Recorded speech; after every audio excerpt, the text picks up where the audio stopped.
Bonjour à tous et bienvenue pour ce carnet de notes du mois de février, avec des rencontres de Coupe Davis et de Fed Cup, suivies d'une tournée européenne en salle qui a plutôt bien réussi à nos couleurs.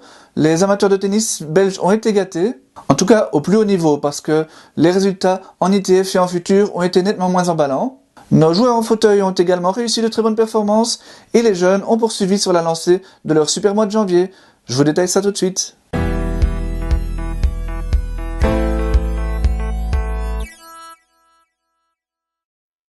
Alors qu'on lui reproche souvent un manque de constance au meilleur niveau, Ruben Bemelmans a fait mentir ses détracteurs en ce mois de février. Sa première grosse performance du mois, et c'est sans doute un signe, c'est en Coupe Davis qu'il la réalise. Le vendredi, il place en effet l'équipe belge sur du velours, en dominant le solide premier joueur hongrois Marton Fucsovics en 4-7. Il se rend ensuite au tournoi ATP de Montpellier, où il a accès directement au tableau final, et où il franchit un tour avant de tomber non sans une belle résistance face au top 30 d'Amir Džumhur. À Rotterdam puis à Marseille, il doit passer par les qualifications, mais il en sort les deux fois. Dans le tableau final, il ne peut rien contre Federer aux Pays-Bas, mais par contre il offre une très belle résistance à Khachanov en France. Son bilan ce mois-ci, donc 6 victoires, dont 2 face à des solides top 100, et 3 défaites seulement, mais une face au maître absolu du tennis, et 2 autres face à des top 30, après une belle résistance, donc vraiment c'est très bon pour lui. Après avoir digéré sa déception à l'Open d'Australie, David Goffin a tenu son rang lors du match de Coupe Davis, même si ça fut parfois poussif face à Fucsovics. Demi-finaliste ensuite à Montpellier, où il a perdu contre Gasquet. Il a ensuite dû abandonner au même stade à Rotterdam après avoir reçu une balle dans l'œil. Une blessure qui l'a ensuite contraint à renoncer au tournoi de Marseille. Dans l'ensemble, ses résultats sont plutôt positifs, mais on a vu par moments un David encore fatigué par ses exploits de fin de saison. En ce sens, cette petite pause forcée dans son calendrier fou n'est pas forcément une mauvaise nouvelle en vue des échéances du printemps. Les résultats des joueurs de Challenger ont été assez faibles dans l'ensemble, et c'est pourquoi on retrouve Niels de Seine qui n'a joué que des futurs à la 3e place de notre podium.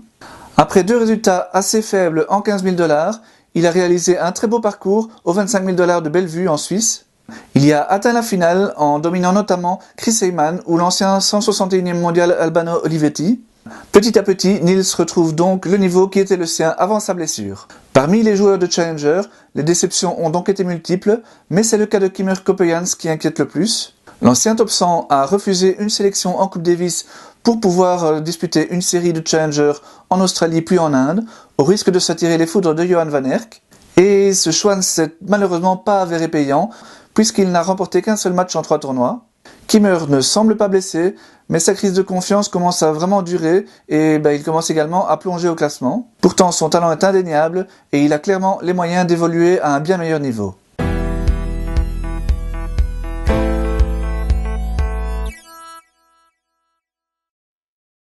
Comme en janvier, c'est une de nos joueuses du top qui a obtenu les meilleurs résultats du mois, toutes compétitions confondues. Alison Van Uytvanck a en effet empoché son 2e titre WTA à Budapest. Attention, je parle bien de 2e titre WTA. Vous avez certainement entendu ou lu parler de 3e titre. La WTA comptabilise en effet son titre obtenu à Taipei en 2013, mais c'était un WTA 125, donc pas vraiment le même niveau que le tournoi qu'elle a remporté ici. Elle compte donc 2 véritables titres au plus haut niveau, à Québec en septembre et donc maintenant à Budapest. Elle a véritablement fait un carton dans la capitale hongroise en dominant largement ses 4 premières adversaires. En finale, elle est venue à bout dans une lutte acharnée de l'ex-4e mondiale Dominika Cibulková. Solide mentalement, variant ses coups, lâchant beaucoup, surtout en coup droit, on a retrouvé véritablement la Alison de 2015 et c'est de très bon augure pour la suite de sa saison. Elle avait également déjà démontré ses belles dispositions en Fed Cup où elle avait très largement dominé Pauline Parmentier. De quoi donner quelques petits regrets tout de même à Dominique Bonamy de ne pas l'avoir aligné, au moins en double. Après un quart de finale un tout petit peu décevant aux 25 000 $ de Glasgow, Isaïe Bonaventure a également cartonné dans ce tournoi WTA de Budapest. Sortie des qualifications de justesse, en sauvant même 2 balles de match, elle a ensuite écrasé complètement l'Espagnol Sorribes avant de dominer en 2 petits sets la 53e mondiale Donna Vekic. Elle atteint ainsi son tout premier quart de finale en tournoi WTA et confirme son excellente forme actuelle. Jelena Wickmayer a renoué avec le succès, mais a dû pour cela redisputer des tournois de 25 000 $, un niveau où elle avait plus jamais joué depuis 2009. Cela dit, une victoire est toujours bonne à prendre, et celle-ci, obtenue au tournoi de Surprise, avec en plus une vraie bataille en finale, ça devrait faire du bien quand même au moral. On suivra donc de près Yanina dans les prochaines semaines pour voir si elle confirme. Après son tonitruant mois de janvier, Elise Mertens a très largement marqué le pas. On s'attendait à ce qu'elle poursuive sur sa lancée en Fed Cup, une compétition qui lui tient vraiment à cœur. Mais après un premier match très sérieux, elle est tombée sur un os nommé Mladenovic. Par la suite, elle a perdu au deuxième tour à Doha, puis au premier tour à Dubaï. Donc la confirmation de son super mois de janvier risque d'être un petit peu plus compliquée que prévu pour Elise.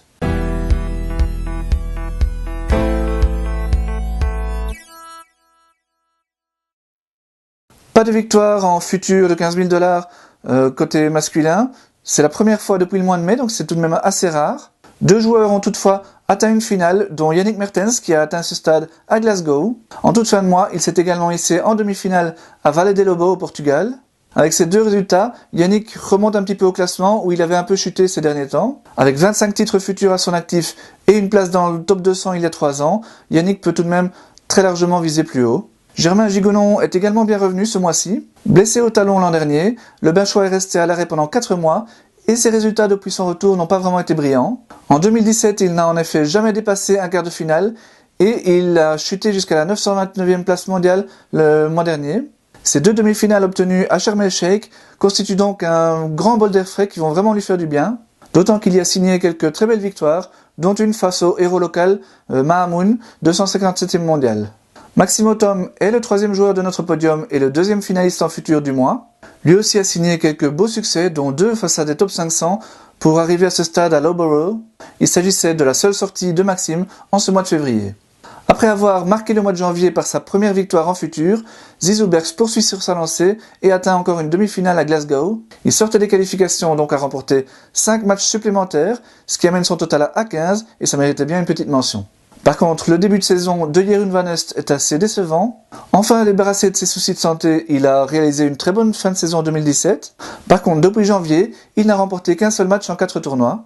Il a même perdu d'entrée les 2 tournois qu'il a disputés en février à Sharm el-Sheikh. Alors c'était à chaque fois face à une tête de série, mais Jeroen doit commencer à battre ce genre de joueur s'il veut franchir un nouveau cap.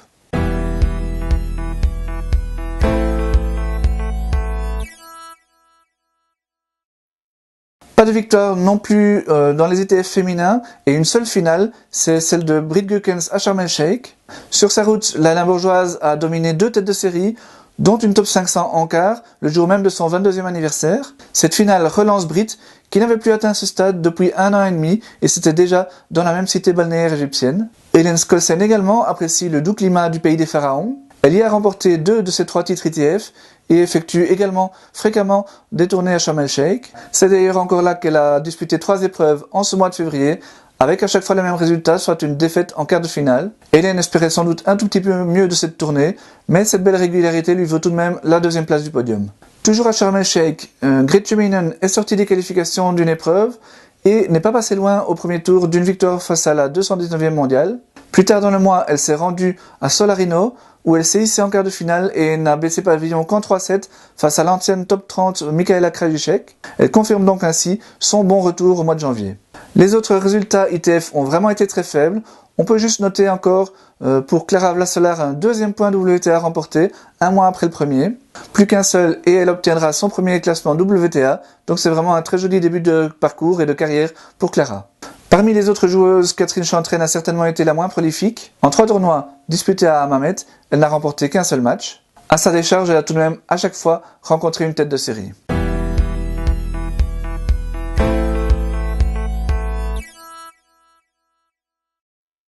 Joachim Girard a retrouvé un très bon niveau en ce mois de février. Engagé au tournoi ITF 1 de Rotterdam, il n'a laissé qu'un seul jeu au premier tour au japonais Sanada, pourtant 8e mondial, avant de céder en quart de finale dans un match assez serré face au numéro 1 mondial Alfie Huet. Il s'est ensuite imposé en double avec son partenaire habituel le suédois Olsson et en battant les 2 premières paires mondiales.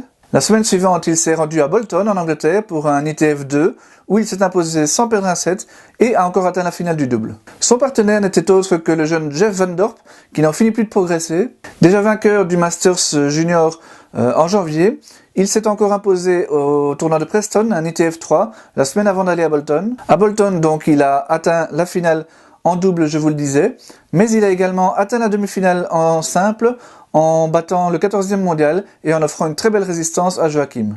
Les résultats en double de Sander Gillet et Göran Vliegen ont été un cran en dessous ce mois-ci. D'ailleurs, Sander a disputé un tournoi sans son acolyte habituel, ce qui lui vaut d'être sur la 3e place de ce podium. Alors côte à côte, ils ont tout de même atteint une finale au Challenger de Quimper. Mais ce qui est surtout intéressant, c'est que Sander s'est associé avec un joueur classé une 30aine de places devant Göran pour pouvoir disputer un tableau final de tournoi ATP à Sofia. Là, il a franchi le premier tour et est même passé tout près d'une qualification pour les demi-finales. C'est vraiment très intéressant ce qu'il a fait là parce que le nombre de points qui sont distribués dans les tournois ATP est très largement supérieur à ce qu'il aurait pu gagner en Challenger. Et donc, s'il peut réussir à faire encore ça 2-3 fois, même peut-être arriver une fois à atteindre une demi-finale, eh ben ça va lui permettre d'arriver de gagner des places lui au classement et donc de tirer Göran aussi quand ils joueront à deux vers ces tableaux finaux de tournoi ATP, c'est leur objectif final. Parmi les autres résultats en double, il faut noter la finale de Kirsten Flipkens au tournoi WTA de Budapest, qui décidément a vraiment bien réussi à nos joueuses. Nos compatriotes ont également remporté 4 titres ITF ou futurs. Il y a eu 3 victoires en 25 000 $ pour Isaïe Bonaventure à Glasgow, pour Nils de Seine à Bellevue et pour Yelena Wickmeyer à Surprise, et une dernière victoire en 15 000 $ à Sharm el-Sheikh pour Omar Salman.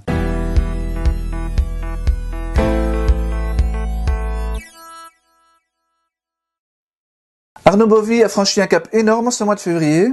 Alors qu'il avait obtenu jusqu'ici ses meilleurs résultats lors de grade 4 junior, il a créé la surprise en remportant le grade 2 de Tunis, en battant notamment, en écrasant même je dirais, un top 30 en demi-finale. Il a ensuite confirmé sa bonne forme en atteignant les quarts de finale d'un grade 1 à Kazan en Russie. Avec ces 2 très bons résultats, il relance ses chances d'une participation à Roland Garros et à Wimbledon. Encore non classé au moment de se rendre à Potchefstroom en Afrique du Sud pour disputer 2 grades 5, Tigui Djirolami y a véritablement cassé la baraque. Obligée de passer par les qualifications la première semaine, elle a tout simplement remporté le titre sans perdre un set et en battant 2 top 500. La deuxième semaine, elle a été exemptée des qualifications et elle ne s'est arrêtée cette fois-ci qu'en finale. J'oubliais de préciser, Tiluit n'a que 14 ans et demi et les tournois ITF auxquels elle participait là étaient réservés aux moins de 18 ans, donc c'est vraiment très précoce les résultats qu'elle y a fait et retenez bien son nom parce que je pense qu'on va encore beaucoup en entendre parler. Un autre nom qu'il faut commencer à retenir, c'est celui de Sofia Kostoulas. Alors qu'elle n'a pas encore fêté son 13e anniversaire, ça ce sera pour début avril, elle a remporté son tout premier tournoi Tennis Europe chez les moins de 14 ans. Sofia s'était beaucoup fait remarquer l'année passée dans la catégorie des moins de 12 ans et elle confirme donc les espoirs placés en elle avec cette victoire à Stockholm. Dans cette catégorie des 14 ans et moins, le tournoi de Zoetermeer est fréquenté par de nombreux Belges chaque année, mais le tableau est toujours relativement relevé pour un catégorie 3 et c'est assez rare de voir un Belge y briller. La victoire d'Alessio Basile cette année est donc vraiment un très bon signe. Alessio avait lui aussi cartonné en moins de 12 ans en 2016, avant de connaître une saison un petit peu plus compliquée l'année passée, mais donc il retrouve le chemin du succès et mérite bien une petite mention. Une mention également pour Juliette Bovy, la petite sœur d'Arnaud, qui a réussi à atteindre les demi-finales dans ce même tournoi.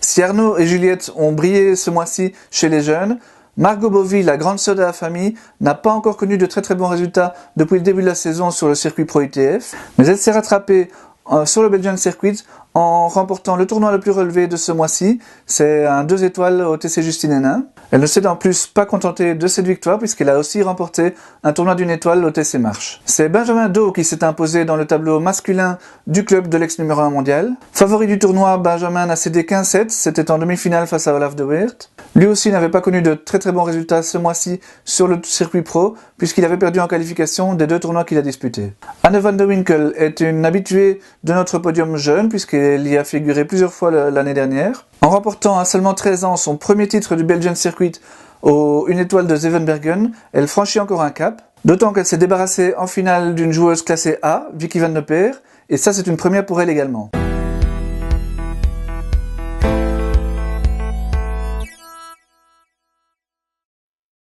Au classement ATP, les belles performances de Ruben Bemmelmans lui permettent de se rapprocher lentement mais sûrement du top 100. Le reste du top 10 belge est marqué par les chutes assez importantes de Steve Darcy, toujours absent, et d'Arthur de Greef. Plus loin au classement, on peut remarquer les beaux retours de Nils de Seine, Maxime Othom et Jérôme Gigounon, ainsi que la progression de Zizou Bergs qui se poursuit.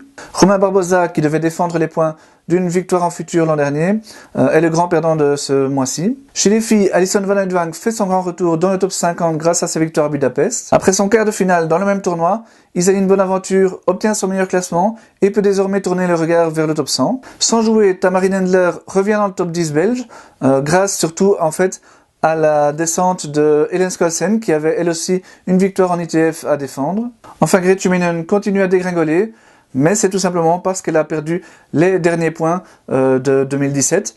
En réalité, il lui en reste encore un à défendre sur tout le restant de la saison.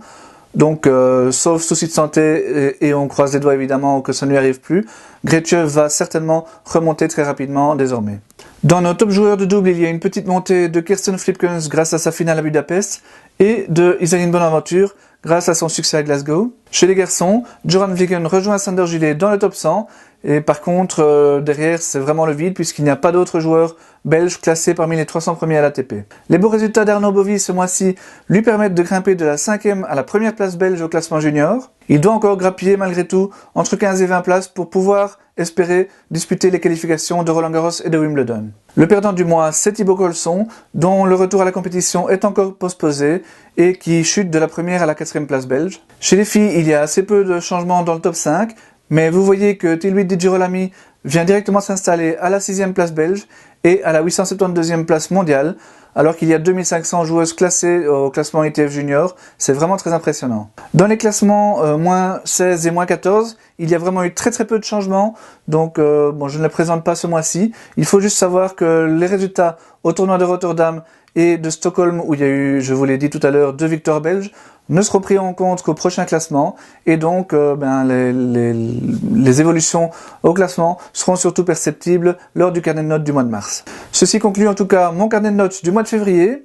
Le mois prochain, il y aura sans doute moins de résultats, en tout cas au niveau quantitatif, au top niveau, puisque les tournois d'Indian Wells et de Miami prennent quasiment tout le mois à eux seuls. On espère donc un sursaut de nos joueurs au niveau du circuit ITF et futur, d'autant que ce genre d'épreuve va vraiment se multiplier à partir du mois de mars, ce qui donnera beaucoup plus l'occasion à nos représentants de briller. Je vous retrouve en tout cas le mois prochain pour commenter tout cela. Salut!